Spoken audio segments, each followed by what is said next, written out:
하누카라고 하는 것은 이스라엘 성전을 수리하면서 8일 동안의 빛의 축제를 한 거예요. 하누카라는 촛불을 켜놔놓고 집집마다 빛의 축제를 한 것인데, 묘하게 오늘 본문을 보니까 빛에 대한 얘기가 나왔습니다. 예수님께서 본문에 뭐라고 말씀하셨냐 하면은, 나는 세상의 빛이니 나를 따르는 자는 어두움에 다니지 아니하고 생명의 빛을 얻으리라, 이렇게 말씀을 했어요. 첫째로는 이 말씀의 배경을 한번 생각해 보겠습니다. 여러분, 예수님께서 이 말씀을 하실 때는 7장과 8장의 배경은 초막절이 있을 때입니다. 유대인의 큰 절기 중에 하나인 초막절 행사가 진행하고 있을 때입니다. 그것도 거의 마지막 시점까지 와 있을 때에 이 본문의 내용이 일어난 겁니다. 예수님이 이 말씀하신 장소는 20절에 보니 헌금궤 앞에서 하셨다 그랬습니다. 그 가난한 과부가 엿점 2푼을 넣었던 헌금궤, 곧 여인의 뜰이라고 하는 곳에 있는 헌금궤였습니다. 예수님 거기에 서가지고 여인의 뜰락에서 나는 세상의 빛이다, 이렇게 말씀을 하신 겁니다. 장막절이 되면은 이제 광야의 그들의 조상들의 생활을 기념하기 위해서 텐트도 치지만, 여인의 뜰에 금촛대 큰 것 4개를 세워놓고 거기에 불을 밤새도록 피웠다는 겁니다.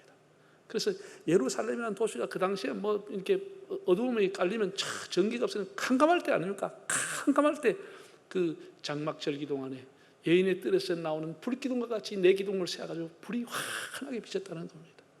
이 장막절이라는 절기가 다 끝나고 그 대형 금촛대에 세워졌던 불기둥이 다 꺼져갈 때 예수님께서 나오셔가지고 다시 캄캄해지려고 할 때 나는 세상의 빛이다, 이 굉장히 어두움과 대조되는 아주 웅장한 선언을 주님이 하신 겁니다.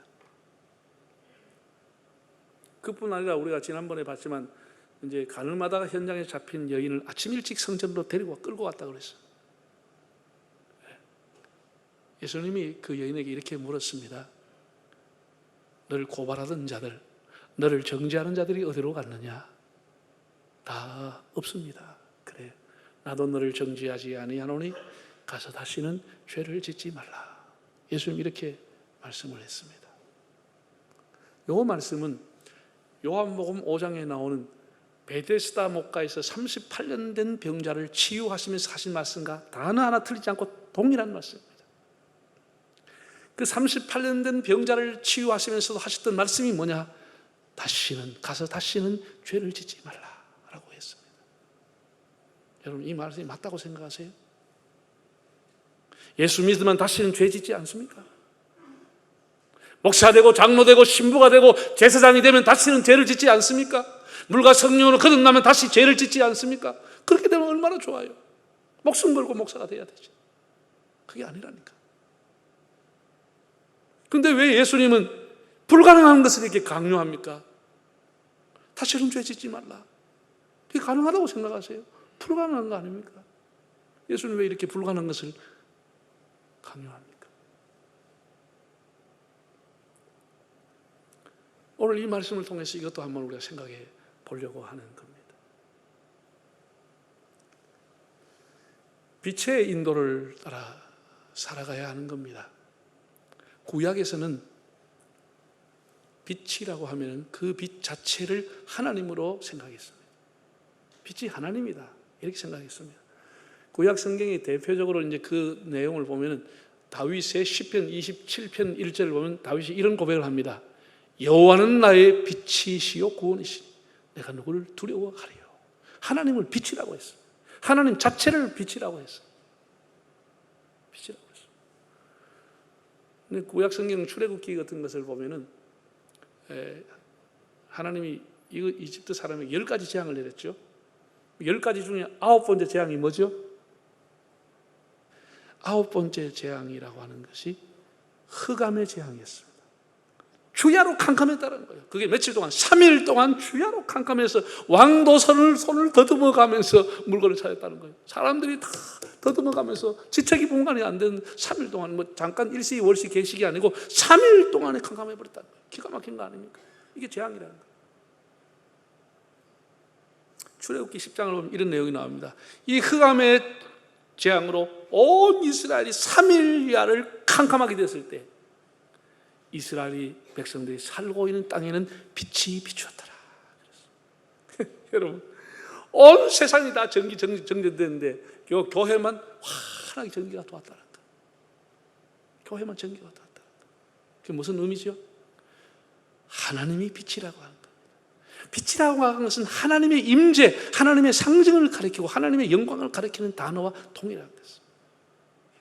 하나님이 그 백성과 함께했다, 그런 의미인 것입니다. 훗날에 하나님께서 그들을 광야로 인도하실 때 밤만 되면은 하늘에 별이 쏟아지고, 그때만 해도 별이 쏟아질 때입니다. 또 가끔 이래 보름달이 뜨면 막 환하게 보일 때 아니겠습니까? 그때 그럼에도 불구하고 하나님은 매일 밤에 불기둥을 세웠습니다. 사방에서 보면 보이도록 환한 불기둥을 하나님 세워주었습니다. 하나님의 임재의 상징이라는 거예요. 내가 너희와 함께하고 있다. 내가 너희와 함께하고 있다. 단순히 불기둥, 뜨거운 기둥이 아니고 내가 너희와 함께하고 있다. 이것을 우리에게 가르쳐준 말씀입니다.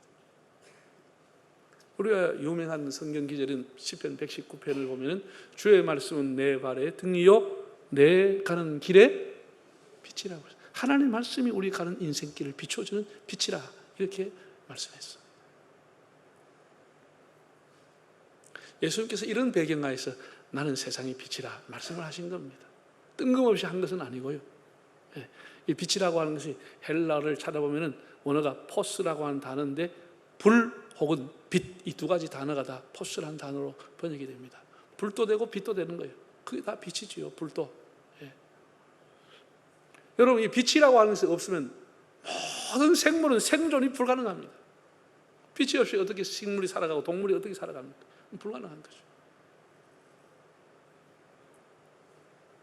우리 창세기 하나님이 천지를 창조하기 전의 모습이 성경 아주 간단하게 기록했는데 뭐라고 했냐? 땅이 혼돈하고 공허하며 흑암이 깊음 위에 있더라. 그런 기절 생각나시죠?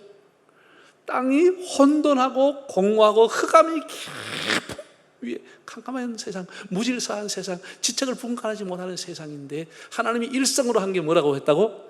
빛이 있으라라고 했다는 거예요. 질서를 잡았다는 것이죠.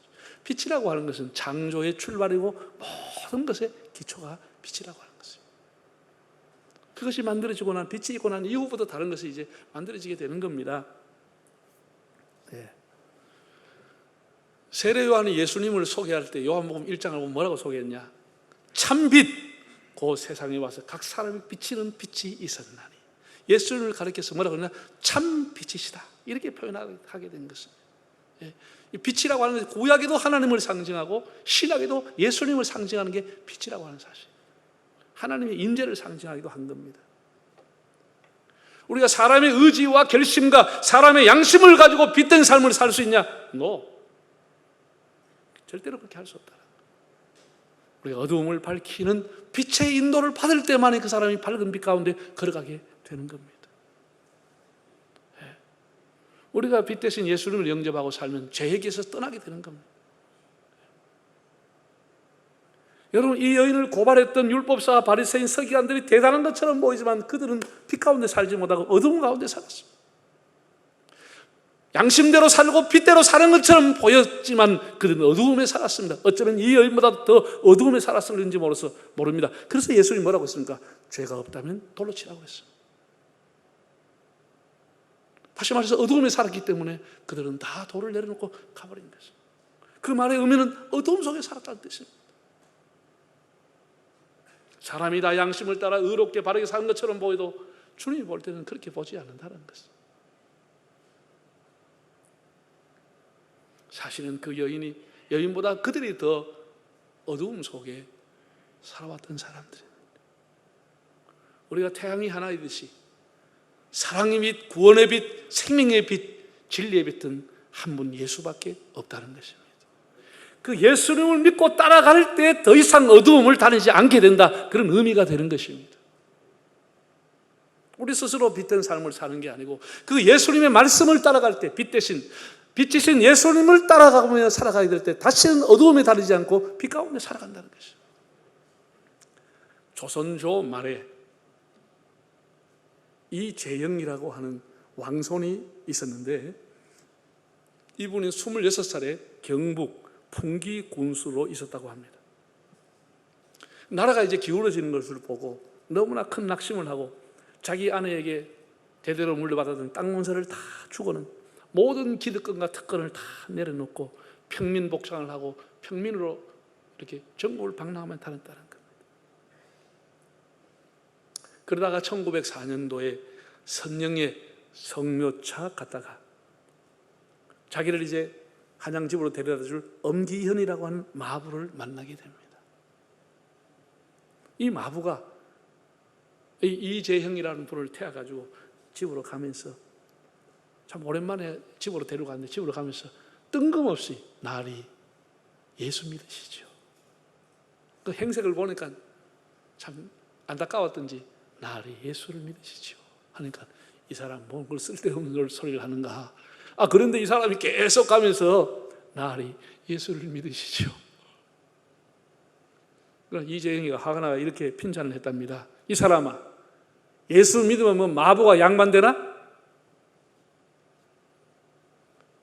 그 사람은 참 지혜로워야 되는 거예요. 공부만 한다고 지혜로운 게 아니야. 이 마부가 뭔 소리 했나 이렇게 했어요.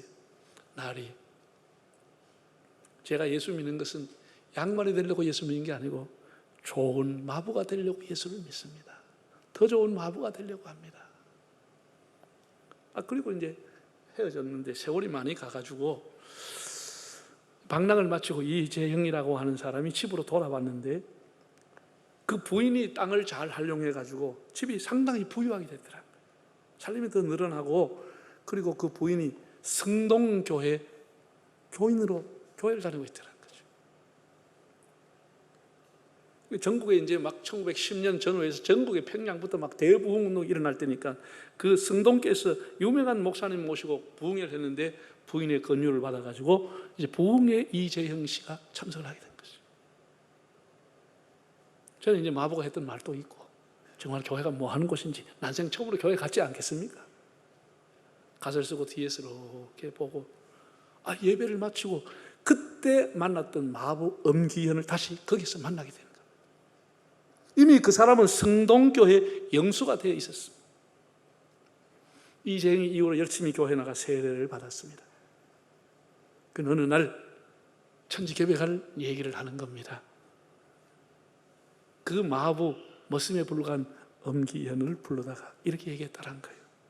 교회 밖에서는 내가 왕손으로 양반으로 대접을 받아 살지만은 교회 와서 보니까 내가 영수님을 잘 모셔야 되는 자리에 있으니까 영수님도 우리 교회 지도자인데 내가 앞으로는 교회에서는 당신을 형님이라고 부르겠습니다. 이렇게 했더라고요. 여러분 이게 가능하다고 생각합니까? 100년 전에 이게 천지가 개벽할 일 아닙니까? 100년 전에 이런 생각을 했다라는 게 너무 놀랍지 않아요? 교회 오니까 당신이 훌륭한 지도자인데 내가 어떻게 말을 놓고 있겠냐? 내가 당신을 형님으로 모시겠다. 이렇게 했다라는 거예요. 로얄 패밀리가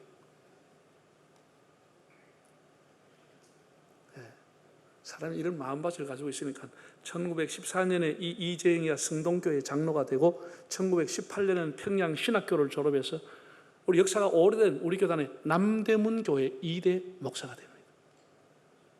그리고 자기 모교인 성동교회 담임 목사로 청빙받아 가게 됩니다. 우리나라 최초의 왕손 중에 이재형 이렇게 목사가 됩니다.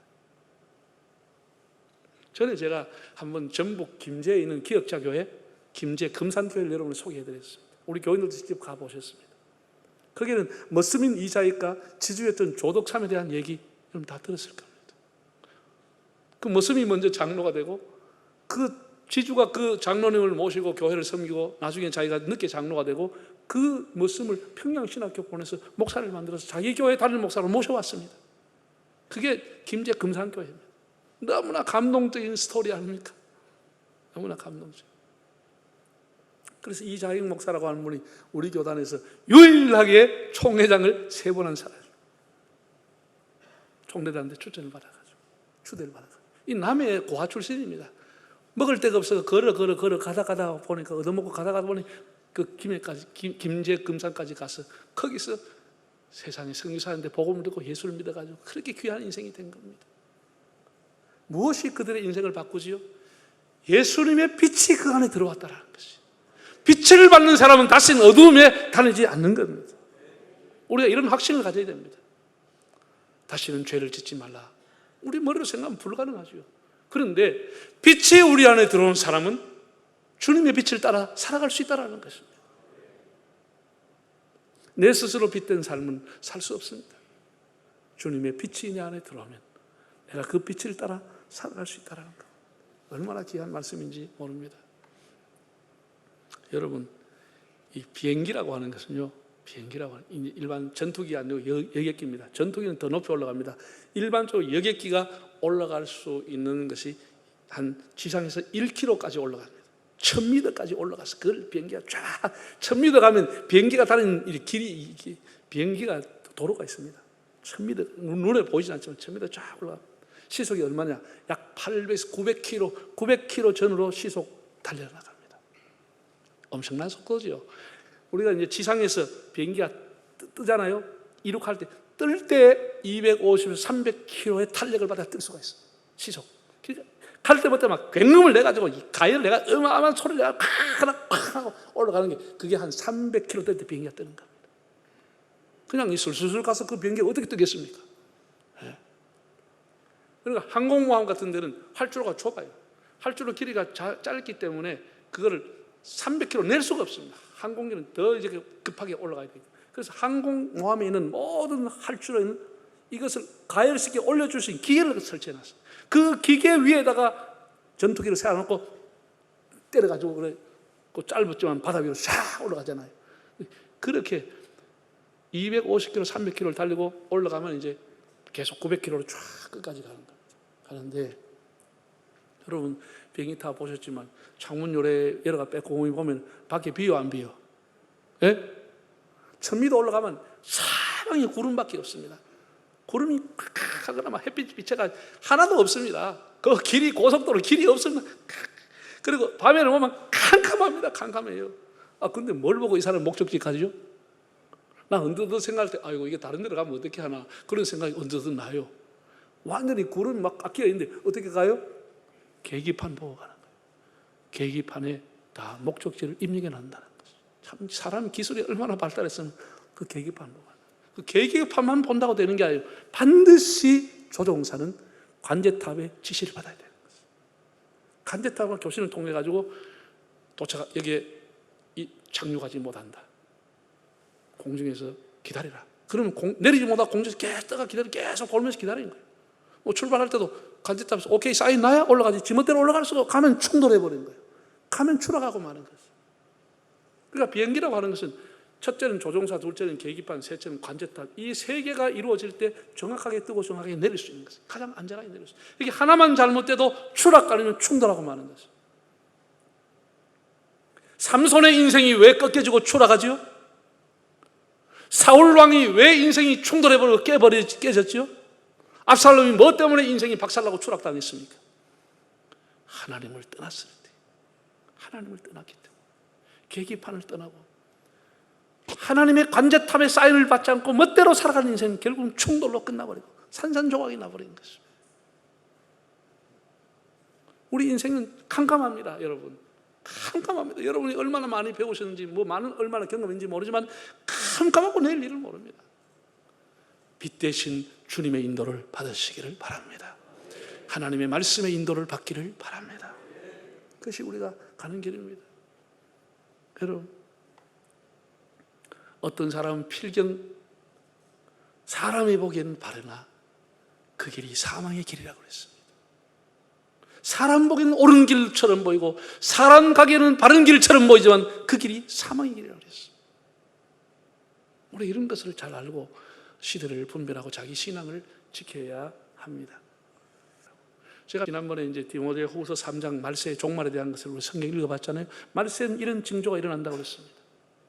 그런데 성경에도 왜 이런 어두움의 뉴스가 나온가에 대해서 성경이 가르쳐 주더라고.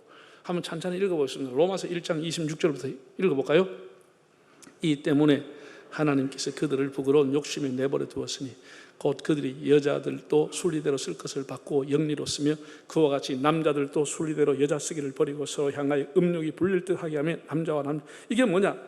영리로 쓴다는 말, 부끄러운 일 한다, 이게 다 비정상적인 성생활이 아니고 다 동성애나 이런 것 하는 걸 지적하고 있는 거예요. 이미 지적하고 영리로 쓰고 있다는 거예요. 그 다음 28절, 또한 그들이 어떻게 해요?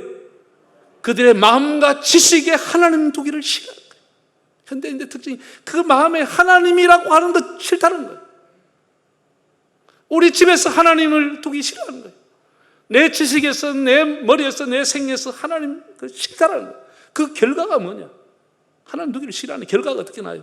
하나님이 상실한 마음대로 내버려 두사 합당하지 못한 일을 하게 했다. 그냥 하나님 방치야. 그냥 둬버렸다는 거야. 곧 읽어봅시다. 모든 불의, 추악, 탐욕, 악의가 가득한 자, 시기, 살인, 분쟁, 사기, 악독 가득한 자, 수군수군하는 자, 비방하는 자, 하나님 미워하는 자, 능욕하는 자, 교만한 자, 자랑하는 자, 악을 도모하는 자, 부모 거역하는 자, 하나님 두기를 싫어해서 이런 결과가 있다는, 이런 열매가 나온다는 거예요. 그 다음 또 봐, 31절에 우매한 자, 배약한 자, 무정한 자, 무자비한 자라. 이런 일을 행하는 사람들은 하나님은 그 사람은 죄를 받고 사형에 해당한다고 했는데도 야, 옳다, 잘한다, 그렇게 해야지 이렇게 부추긴다는 거예요. 이 기가 막힌 세상 아니에요? 여러분 성경을 잘 보세요. 왜 이런 일이 일어나요? 하나님을 그 마음에 두기를 싫어한다는 거예요. 너무 안타까운 겁니다. 여러분 빛 대신 하나님을 마음에 두기 싫어하니까 그 사람이 어두움에 갈 수밖에 없죠. 어두운 일을 행할 수밖에 없죠. 자, 이제 마지막으로 이 그림 보고 이제 설교를 마치겠습니다. 한 그림을 보세요. 이 그림을 많이 보셨죠? 이게 전도지라든지 뭐 이런 거 그림 많이 봤을 겁니다. 문을 두드리는 예수님이라 해서 환하게 이 그림이 전도지에 많이 나오는데 제가 오늘 설명하려고 하는 것은 이것도 물론 그림 잘했습니다. 예, 세상의 빛이라고 하는 제목으로 그려냈던 윌리엄 헌트 홀만이라고 하는 사람이 윌리엄 홀만 헌트라고 하는 영국의 화가입니다. 1904년도에 이 그림을 캠퍼스에 그렸습니다. 어디에 있나 하면 지금도 런던 성공의 바오로 대성당에 가면 큰 그림이 그려져 있습니다. 여러분 이 그림을 한번 보세요. 예수님께서 가시관, 왕관인 가시관을 쓰고 계십니다. 그 얼굴에 광채가 나고 있습니다. 빛이 나고 있습니다. 예수님이 손으로 문을 다 낡은 녹슨 문을 두드리고 있습니다. 망토를 입으신 예수님, 왕을 상징하는 왕토를 입고 계시는 주님, 문을 두드리고 있습니다. 그 밑에 쭉 달아보면은 너무나 오래되고 한 번도 문을 열어보지 못한 것처럼 보이는 담쟁이들이 그 문을 다 덮고 있습니다. 문은 다 녹슬어 있고 담쟁이가 다 문을 덮고 있고 예수님은 등불을 그 앞에 들고 문을 두드리고 있습니다. 이것이 오늘 우리의 모습이라는 것입니다. 세상에 비치신 예수님이 오셨지만 그분이 등불을 와서 우리의 영혼의 문을 두드리고 있지만 문을 열어주지 않는다고 하는 이런 상징적인 그림을 그려놓은 것입니다. 주님이 문을 두드리고 있지만 사람이 문을 열지 않는다는 것입니다. 문 밖에 주님을 세우더니 얼마나 부끄러운 일이냐는 것입니다. 저는 이 그림을 볼 때마다 어릴 적 성탄절이 생각이 납니다. 제가 어릴 때 교회 갈 때만 해도 다 마찬가지겠지만은 성탄절 되면 다 우리 예수 믿는 사람 등을 입고 처마에 달았습니다. 기쁘다 구주 오셨네. 조그마한 전기담 모여가지고 등을 갖다 달았어요. 아니면 촛불 넣어서 마당에 등을 달았어요. 그리고 사람들마다 아이들이 어른들하고 조를 짜가지고 집마다 가면서 잠자는 사람을 깨웠습니다. 등을 들고 가서 기쁘다 구주 오셨다 등을 깨웠습니다. 여러분 세상의 모든 종교는 신을 찾아가고 있습니다. 신을 찾아가고 있습니다. 예수님만이 하나님이시면서 사람을 찾아오셨습니다. 우리 곁에 와서 문을 두드리고 찾아오셨습니다. 이 빛 대신 주님을 모시고 빛의 열매를 맺고 살아가시는 여러분의 삶이 되시기를 바랍니다.